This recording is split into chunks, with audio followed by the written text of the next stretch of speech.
Yes, yes. I'm here. Let me share it to the book. We here. We here. We hear it everywhere. Yes, sir. Back in the flesh. Once again, I am a little early, but that is cool because I missed you guys Friday. This Friday, I was sick. I had a head cold. I still got small remnants of it. I would say I'm like 95%. 95%. You know what I'm saying? But it was just Friday. Come home from work. It was one of them just coughing and sneezing uncontrollably. Like it still might happen now, but it was so frequent rather on Friday that there's no way I could have tried to go live and every 5 seconds I'm pausing it just so you don't see me blowing my nose and coughing and all that. And then on top of that, I couldn't even really predict when it was going to happen. So, you know what I mean? Out of 85 episodes, one of them I just did it. I still gave y'all 5 minutes. You know, I gave 5 minutes. I gave a synopsis of what I wanted to talk about. Hopefully, folks did. I remember I was talking about. I asked a question for those that think that they did call Anthony dirty or his sentence was excessive. What do you think the proper sentence should have been? You know what I mean? And I might even premiere that a couple more times because I would like to see a conversation form underneath that particular video. And the Carmelo Anthony situation is still in the news cycle because I think they, if I'm not mistaken, an appeal was filed for. So it's just going to be something that's going to be talked about. And I just asked the question for those that thought it was unjust as far as what they gave him. What do you think the proper thing should have been given? Like me, I don't know enough about the law as far as like I think it was more of a manslaughter case. Hey, what's up, Brittany Vaughn? I think it was more of a I don't think he went in under that tent with the intention to kill somebody. I just think, scuffle, big dude get up on you, you know what I mean, yell at you, pushing you, you pull out the knife and stab him in the chest. If he didn't have the knife, it would just been fisticuffs. Both of these guys would still be alive. It would just be a couple of suspensions, you know what I mean? But so I don't know that the time that individuals get for manslaughter in different states, different jurisdictions. They did compare his case to other people in that state who went through something similar, who have gotten a lot less time. I think a lot of times when you put political motivation behind a case, sometimes more amounts of time or people getting off, depending on which side of the coin you are. Sometimes these things happen because they're in the news cycle, because a lot of times like social influence and political influence kind of, what's good, Jasper Lindman. Sometimes social influence or sometimes political influence will sway things that happen in the justice system. Should not be that way, but that's how it is. I think that's how it's always been, even before television. I would assume newspapers and radio and things like that have probably swayed how a majorly public case went. So, but that's pretty much all I spoke about on Friday. And then I also talked about timely distractions, whereas sometimes we'll find ourselves about to get involved with something or about to focus on something that's a complete waste of time or something that really won't benefit us. And it'll be something that will snap us back to reality of the things that we need to be doing. You know what I mean? So those are the two things I briefly mentioned this past Friday. I still remember it. But I'm not going to expound on that more. We're going to just talk about this weekend, man. You know, for me, if you look at the thumbnail, I definitely was sick, but I still managed to do some things. Like I said, my chest was very congested, but it wasn't a flu. It wasn't a flu, so I don't think it was contagious. If it was the flu, I would have been bed stricken. I wasn't bed stricken. Everything was from the chest up, so just a lot of phlegm, a lot of coughing, a lot of sneezing. Very, very annoying. But I still wanted to spend time with my girl, so I didn't want her to overly worry about me being sick or tell me to go home or anything like that. So every time she was like, "You're sick," I'm like, "No, I'm not. I'm good. I'm straight." But I've had some Dayquil that helped out. Saturday, I got a lot of rest. Saturday, what did I do? Oh my gosh, excuse me. Saturday, during the day, I took my mother to this vineyard that we always go to. I hadn't taken her since last year sometime, so it's a nice little vineyard in Avon that she really, really likes. We're from Florida, so just like the farmland and the dirt roads and stuff, it reminds her of her childhood down south. So every time I take her there, there's always a live band or a musical act. So we chill, watch the musical act. We eat like cheese charcuterie boards. She drinks wine. I drink the local sodas because I don't drink alcohol. And we just vibe. And it was a really good artist. I forget her name, but a couple of years ago, she was the troubadour for Connecticut. And I just learned what the word troubadour meant this past Saturday, and it's the person that they pick to sing major songs, whether it's the national anthem or whatever, you know what I mean, for government functions. That's what she was. I cannot, and I feel bad that I don't remember her name, but it was cool. My mother meeting her and just enjoying that experience. Then after that, dropped my mother home. My mother saw I was tired. I was drained from the sickness, so went back to my girl's crib, and I think I got back like maybe 4:35, and I slept for like 3 hours. I just woke up at 8. It was just my body just rebooting itself. And sometimes, you run around so much. I run around a lot. It's just good to just sleep, give your body a chance to just recharge those batteries, man. And yeah, that's what I did. Yeah, that's exactly what I did, man. Rebooted myself, feeling much, much better. Me and my lady, we went to Costco. She had to get her tires changed Sunday, so went and did that. Got a couple of things that we need because for our vacation, because the vacation is coming up. This Saturday, we will be flying out to Los Angeles, and we're going to be in Los Angeles until Monday. Monday early morning, we are driving to Vegas. So we're going to chill in Vegas Monday, Tuesday, and maybe Thursday we're going to go to a national park. Friday we're going to go to a national park in the Grand Canyon. And then, Saturday, Monday. I don't know how many, you know what I'm saying? I got to figure it out because it's like we're trying to do a lot within a relatively short amount of time. But LA is just going to be Saturday and Sunday. That's it. But we're going to do as much as possible. Ain't going to be that much sleeping and all that. We're going to be energized. We're going to be ready to go. I'm going to watch the movie Swingers again with Jon Favreau. I'm going to see all the landmarks from the movie Swingers. And hopefully my goal during the day is just to hit up some of those spots.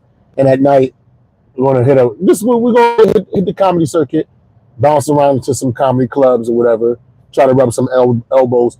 If I'm not stressing getting stage time, but if I can get stage time, that's fine. If not, I understand. You know what I mean? And I know how to do the open mic system. I think you can hit up open mics. There's like a catalog on when I can go online.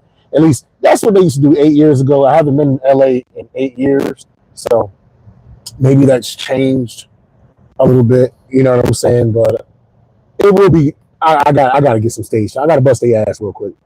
I got to let them know there's somebody from the East Coast, Hartford, Connecticut, that get busy, that get it in, that you know what I'm saying? I feel like I can go toe to toe with anybody for at least 10 minutes, 15 minutes. Anybody. That's how confident I am in my act. Not the whole hour. You know, I'm confident in my hour, but just as far as a high 85-minute set or whatever, yeah. I feel like I could bang out with anybody. Dead or alive. Anybody. Hey, you gotta have that confidence though. Like, share, subscribe, hit the hype notification, whatever that is, the hype. Like, share, subscribe, hype notification. This is episode 85. 85. 5 goes into 85 how many times? So 5 goes into 8 one time, 17 times. We've been doing this podcast for 17 weeks. That is 4 months. In 1 week, we have been doing this podcast, bro. 85 episodes. And the only reason why it isn't episode 86 is because at one time I took off for that second snowstorm that we had. The one time I took off for that second snowstorm. If not for that, we would be at episode 86. But it's cool because I like the beginning. Every Monday it starts on an even number. Well, even odd, because it goes, you know, every 5 episodes it's an odd or whatever. You know what I mean? Put it this way: every Monday, my episode number that I'm on is a multiple of 5. So, for math purposes, I'm cool with that. What happened over the weekend? I'm happy for the New York Knicks, man. The New York Knicks won their first championship since 1973. 1973. The finals MVP was Jalen Brunson. I always hear about him. I watch his game because he doesn't have a flashy game like that, and he's pretty small. So it's like, in my mind, maybe I was thinking about like a lot of the pundits, that maybe he's not as all cracked up as what his pick would suggest or the contract would suggest. But every time I look up, he's winning. He's carrying that team and he's leading it. And I watched the highlights and everything. He got an old school game. Left-handed. He's stocky. Some people refer to him as Big Booty Brunson, which is super pause. But you know, he's a thicker player, like a if y'all remember Mark Jackson, not the power forward, but Mark Jackson that used to play for the Knicks. He was like a wider player. Or Khalil Amin, you know, one of the chubby Baron Davis, even though Baron Davis is super athletic. Like I don't see Jalen Brunson as being super athletic like that, but he don't lose the ball. He's a lefty. He finishes around the rim, makes great decisions, and he got that Kobe confidence, man. You know, he's not afraid to take that last shot. He ain't afraid to put the team on his back. And I was looking up players like he just reminded me of Andre Miller. And every time I think something reminds me of something, I'll Google it to see if anybody else thinks that. Well, nowadays AI pretty much replacing Google. So I AI'd it, and I was like, I didn't prompt the AI saying that he reminds me of Andre Miller. I just asked AI, what players would you say that Jalen Brunson is comparable to? And they said Steve Nash, and they say he modeled his game after Steve Nash, and I can definitely see that because it's a low to the ground game. He finishes around the rim, but he's very, very crafty. He knows how to get around those bigs without his shot getting blocked and finishing at the rim. And it said Andre Miller, and it was Andre Miller and Chauncey Billups, as far as him having that wide body and being able to play bully ball with some of the point guards that are a little bit smaller than him weight-wise. So, you know what I mean? But some people would say that the finals MVP was Darren Fox because of all the mistakes that he made to basically keep the Knicks in the game. And you could put the mistakes on Darren Fox, but for the Spurs to be up 29 points you can't put it all on Darren Fox as the reason why the Knicks came back. You got to give the Knicks credit, man. You can't just put it on one guy of them coming. Yes, he's made some crucial mistakes that, you know what I mean, like critical turnovers in the waning moments of, I think, Game 4 and Game 5. You know what I'm saying? He's made some terrible decisions, but the team played collectively for the game to be that close. The team played collectively bad in order for them to squander a 29-point lead in Game 4. Can't put it all on one man. Yes, he's one of the team leaders. I think he's the second best player behind Wemby, but you can't put it all on him. And I think, I mean, going through something that crucial in the NBA Finals, having such it could make you or break you. Like Nick Anderson missing them 4 free throws against Houston in Game 1 when they was up, when all he had to hit was 1, and the Orlando Magic probably would have won an NBA Finals back in 1995. Was it 95? Because 94, 95. Yeah, 94, 95. Was it? No, 93, 94. How did NBA fight? Like the Bulls won 91, 92, 93. Yeah, 94 was like the Bulls won 91, 92, 93. 92, 93. 93, 94 was the nah. The Magic was there 94, 95. Because 95, 96, the Bulls won. That was the beginning of their second three-peat. So yeah, 1994, I was 15 years old. I remember going to 95, I was 16.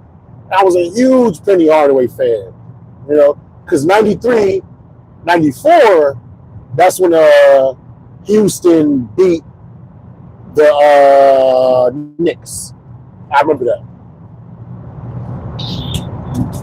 94, 95, that was Penny Hardaway's second year. They was in the NBA Finals with Shaq. You know, Shaq. I remember the starting lineup. It was Shaquille O'Neal at the center, Horace Grant, power forward, Dennis Scott, small forward, Nick Anderson, 2 guard, Penny Hardaway, the 1. And we had a big team because Penny Hardaway was 6'6" at the point. Nick Anderson, no, Penny Hardaway was 6'7" at the point. Nick Anderson was 6'6" at the 2. Dennis Scott was 6'7" at the 3. Horace Grant was 6'10" at the 4. And Shaq was, hold up, give me a second. Somebody said, Red Alert, man, let's get to the jokes. Nah, man. I'm having a nostalgic moment right now, Red Alert, man. And Shaq was 7'1" at the center, man. And we lost. I think we was winning that whole game. And all Nick Anderson had to do was hit a free throw. We was in the bonus round. And he missed 4 free throws in a row. And after that, he was never really the same player ever again. So I said that to say this, Darren Fox, with all the mishaps he had, the moment in the finals, when it was, pretty much every game that the Knicks won, they was down by like 10 points or more. And the only game that they was ahead, they lost. Now they blame it on Donald Trump, but you know, who knows? He said, let's get to these jokes. Red Alert, man. Where you from, bro? Tell me where you from. You said get to these jokes, huh? That's what you want me to do. You just want me to be a clown, man. I was looking up. I was on one of these websites. Nah, these Facebook groups. These Kevin Samuels Facebook groups. You know what I'm saying? You know, they be saying like the crazy stuff. It was one of these posts.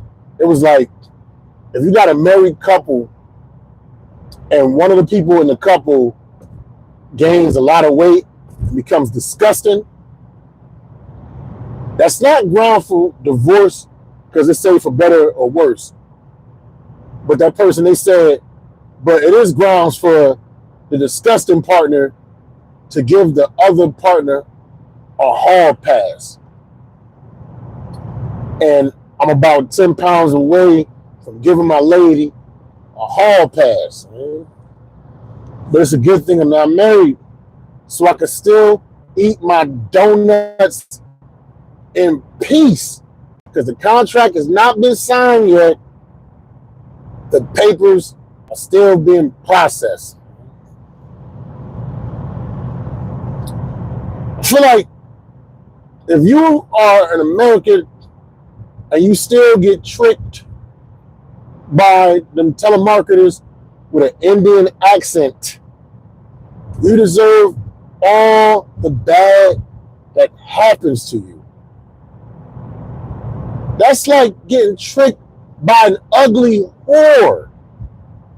I mean, you saw the fact that she had a missing tooth and bad skin, but for some reason, she still wound up with your cell phone charger and your passport. That's why whenever one of those telemarketers calls me, you know the best way to get them off the phone? You got to speak in a worse accent than what they have. Because for some reason, like, I don't own a house, but they always call me trying to get me to purchase solar panels. They'll be like, would you like to purchase solar panels for your home? And then I'm like, hello!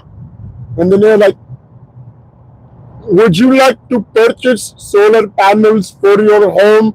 And I'm like, hello! And then I notice I'm getting frustrated. And he's like, would you like to purchase solar panels in your home? Then I start speaking like a made-up language, like Hebrew mixed with Urdu. I'm like, and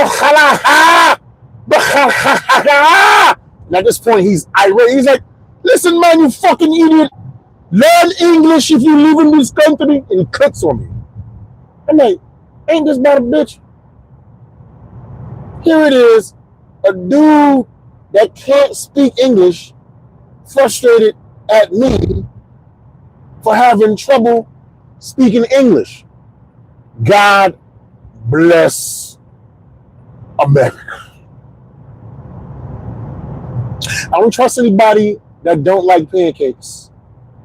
If you don't enjoy those golden, buttery discs of deliciousness with the crisp edges, how can you be trusted, man?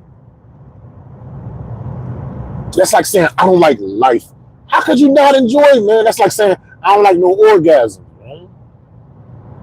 I was doing this research paper, and it said the one thing that Joe Stalin, Genghis Khan, and Adolf Hitler have in common, none of them like breakfast pastries, man. So if we homies and we go out to eat in the morning time, and I notice you get some wheat toast with no butter, a boiled egg with no salt, and some coffee with no cream, more than likely you got Mein Kampf in your library. If you don't know what Mein Kampf is, that was a diary of the Grand Führer himself, Mr. Adolf Hitler, man. So eat some pancakes, man, if you want to be trusted around me. I got to rework that joke. Like, I ain't do that in a while, but hey, there's other connectors that go with it. But just make sure we got we getting the words out. Get a couple of words out. Red Alert man told me to tell a couple of jokes. Bump it. I'm going to just tell a couple of jokes, man. Love this job. You know, I deliver propane and different chemicals to different cities and towns. Over the winter time, I was delivering to Brattleboro, Vermont. And in the winter time, man, Vermont is known for two different things: maple syrup, cold weather. You know what that means? Women are very thick and hairy. Definitely wear flannel shirts. Subaru is the local vehicle, man. I'm driving through like Vermont. It's very, very beautiful. You got the evergreen trees, you got the beautiful churches, and the architecture. Very Christmas card, Hallmark card like. And I realized to myself, ain't no thugs in Vermont, man. Ain't no thugs on damn Christmas card. And just as I was saying that, I saw this dude walking down the street with a bucket hat, baggy jeans and all black with a book bag. And I'm thinking to myself, that man's in witness. That man is in witness protection. He is not here by choice. It is a court order. He informed on the entire organization. He's a snitch. So the only thing he's going to be doing is eating pancakes, man. He don't got mind confidence library, but he definitely has a hairy, buxom women in his bedroom. They have matching flannels. He drives a Subaru during the week while she's at work. While he's checking his other hole. Jake S4EO, you said you're the best. Thank you, man. I appreciate it, man. I'm just trying some jokes. I ain't doing nothing crazy, man. A lot of women nowadays, they don't even like to be intimate regular no more because they've been desensitizing themselves with all types of apparatus and power tools. Last time, the only thing they want to do, they just want men to go down on them, man. It is an obsession. And I'm thinking to myself, I think some of those women are so obsessed with people pleasing them only with their mouth.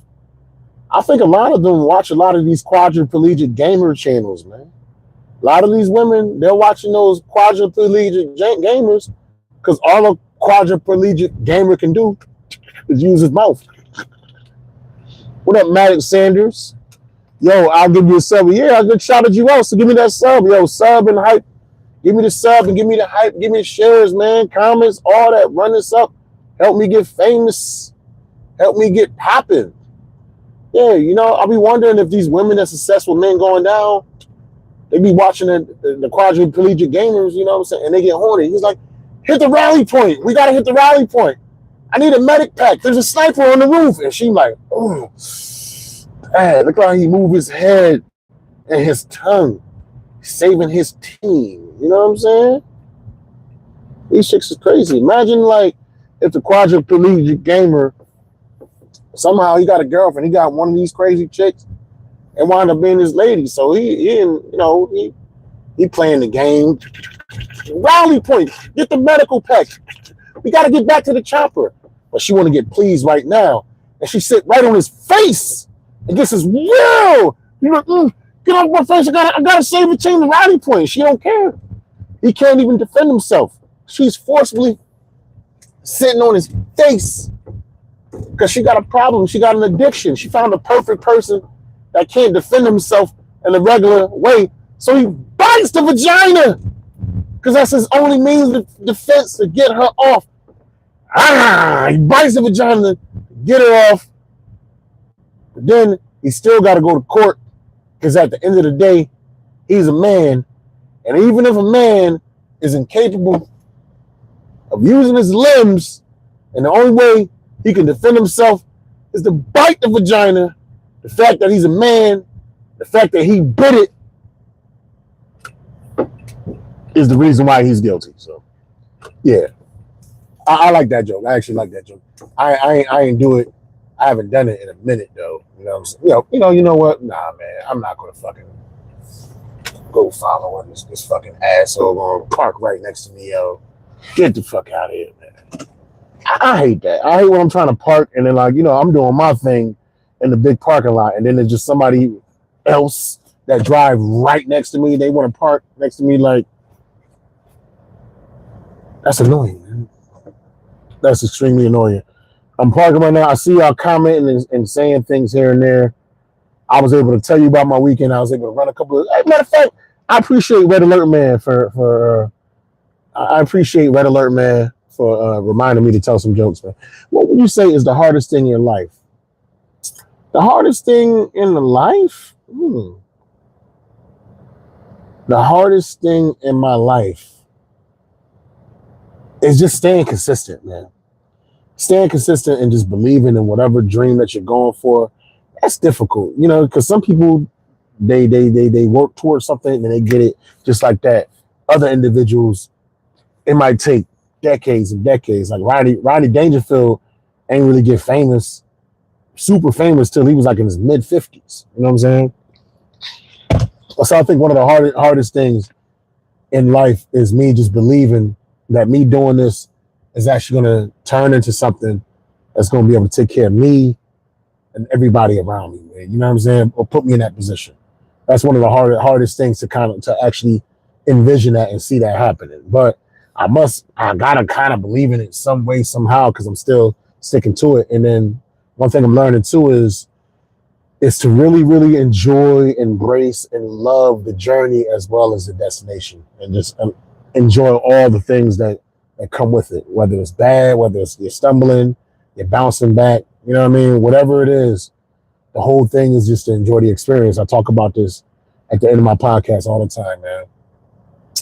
But that's all. I'll give you a little quick 30 minutes, man. I got to get up in here and get my favorite cereal, which is it's Cheerio. It's cinnamon crunch oats Cheerios. That's my favorite cereal on the planet. So gotta get me some. So I'm about to go run up here and get a box of that. And then I'm about to get this mani-pedi, get these fingernails and these toes done real quick so I can be ready for the vacation this weekend. I'll holler at y'all. I'm going to see y'all tomorrow for episode 86. And as I tell all my young and up-and-coming comedians, there's no such thing as writer's block. There's no such thing.